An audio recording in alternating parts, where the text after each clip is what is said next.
and welcome to Moneylife. This is Sucheta Dalal. This week, we're naturally talking about SEBI. We have a brand new chairperson in Tuhin Kanta Pandey, and his very controversial predecessor's term has come to an end on 28th February. So let's look at how Mr. Pandey started his first day in office. He landed right in the middle of a storm. His predecessor, Madhvi Buch, and 3 whole-time members are making headlines over alleged corruption relating to the listing of an unnamed company, which was apparently, as we found out later, listed in 1994 and has not traded since 2017. There have been several regulatory actions, and in any case, that storm seems to have blown over because the Bombay High Court has stayed the action today. But what had happened was that a sessions court in Mumbai had ordered the filing of a first information report against these 4 officials. No details about their exact involvement, and curiously, the omission of a 4th whole-time member. Details of the case, exactly why they thought there is corruption, may emerge over a period of time, or it may just fade into judicial obscurity if it's not comprehensively thrown out rather than being stayed. Now, regardless of what happens, Mr. Pandey is getting an immediate taste of the high-stakes world that he has entered. It is far removed from the insulated corridors of North Block, where it is the minister who gets the credit as well as the brickbats for anything that goes right or wrong, while bureaucrats operate in relative anonymity. Mr. Pandey has begun his tenure surely under very difficult circumstances.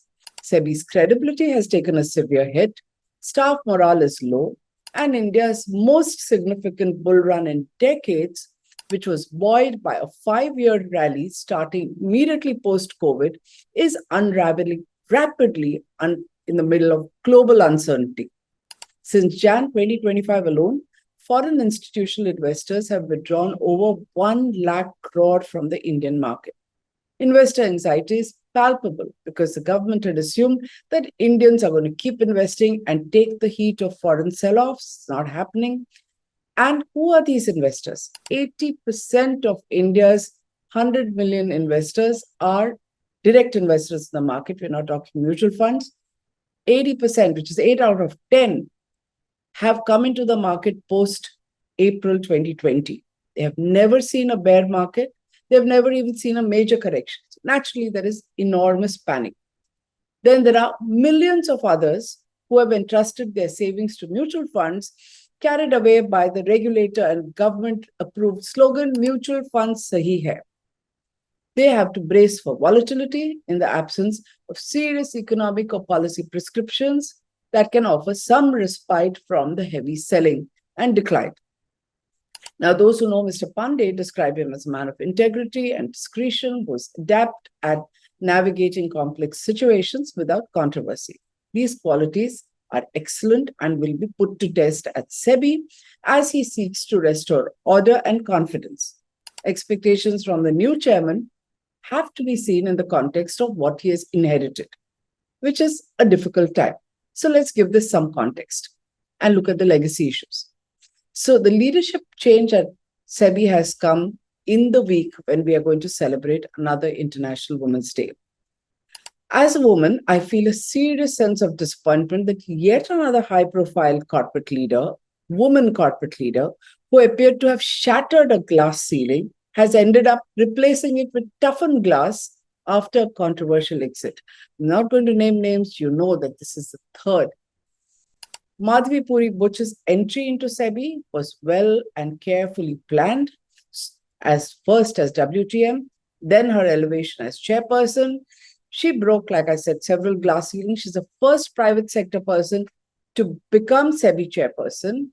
And in terms of her qualifications and experience, she had all the right credentials. She'd been a banker for a long time. She headed ICICI Securities, which gave her a ringside view and an inside view into how the system can be manipulated and by whom. Or, as she claimed, she knew where the bodies were buried. The timing of her term was an added bonus because she took charge in the middle of a historic bull run that led to such a huge expansion of the Indian capital market, and it pushed the National Stock Exchange to be the 5th largest exchange in the world. And yet, She blew it all by not following the same standards of transparency, disclosure, and presumption that SEBI, under her leadership, demanded from all market participants, intermediaries, investors, and institutions. Did not want to follow the same rules imposed on us. What is worse, the regulator had a code of conduct, which we discovered is applicable only to board members, which means, as far as SEBI is concerned, the top four, and has conveniently remained unchanged for 16 years since 2008, possibly because it was nicely feeble and inadequate. In fact, the code of conduct applicable to all other officers is far more stringent. Now, when SEBI imposed ever stricter compliance burdens, hundreds of them on companies, investors, how did it fail to uphold the same standard internally? And how did these four, who are obviously adhering to this code, looking at it regularly, disclosing their investments, recusing from things, they didn't discover that the code that they follow is so weak and much weaker than what they apply to others? Now, Ms. Butch had the best possible opportunity to leave a legacy. Instead, she's left the regulator in a turmoil. So in my view, there's no point in evaluating her hits and misses. It's more relevant to focus on what urgent reform is required, which Mr. Tuhin Kanta Pandey needs to head. So, consensus view about Mr. Pandey is that he will restore calm and stability after a period of extreme turbulence. He will address employee issues. He will re-establish decorum at internal and external meetings, ending the high drama and dialogue-bazi that marked Ms. Butch's tenure.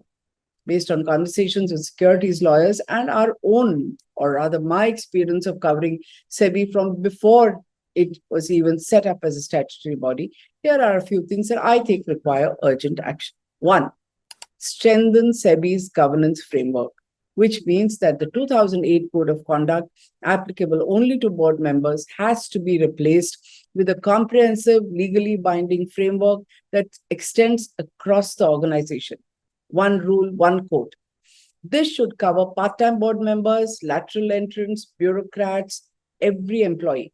Remember, most of these people now have significant financial interests. Many hold stocks, earn rental income, which is over and above their salaries or pensions. So let's not assume that only Ms. Butch had these problems. New code must mandate full disclosure, transparency, and a documented recusal process that's approved and notified in the official gazette. It should have clear protocols for handling allegations against top officials, ensuring due process instead of the ad hoc damage control that embarrassed the regulator during the Butch controversy. Remember, those press releases did not even carry a signature or say whether it was somebody, a PRO in management, Ms. Butch herself, or the board who was taking responsibility for what was being said in her defense. Frankly, it would be naive to think that just because you've appointed a bureaucrat or who you keep calling a trusted bureaucrat, it fixes all the problems automatically. You need clear rules, you need a clear code, you need a process and protocols which need to be put in place. Second, I think it's time to rein in regulatory overreach. Under Ms. Butch and her predecessor Ajay Tyagi, SEBI was famous for issuing guidelines and regulations and discussion papers week after week. In fact, people used to worry on Friday evening about what is coming next. One estimate says that in Ms. Butch's 3 years alone, 200 consultation papers were issued. Now, despite this flurry of activity, SEBI appeared to drag its feet on critical areas, like regulating retail algorithms. We have talked about this. The rules came only after people within the industry demanded that let's have some regulation. Same with financial influencers and trainers. Those of you who watch this video blog regularly will know we are the ones who have been writing about how people in industry began to whistleblow and say, let's have some rules. SEBI hadn't woken up till then. Third, remember, Ms. Butch came under the spotlight because of SEBI's reluctance to investigate the runaway price rise in Adani Group stocks. So, time to look at all of this, put a pause to new circulars for at least 3 months, look at the existing ones that you have issued, whether they're workable or not workable. You need a period of introspection and strategic recalibration. Third, need to build on the positives, which is the great work done on succession and transmission reforms. In fact, SEBI has commendable achievements in this area. It has a leadership position, and what it has done is a sharp contrast to the reluctance of other financial regulators, including RBI, IRDA, the pension regulator, EPFO. SEBI issued a master circular in May 2022, which simplified documentation, curbed harassment by intermediaries. It has also introduced a centralized mechanism to report investor deaths. This is a game changer, needs to be urgently adopted by other regulators, including, like I said, insurance and provident fund. It's an area which SEBI can expand, ensure terrific implementation in order to help investors, because this will go a long way in restoring public confidence about SEBI itself.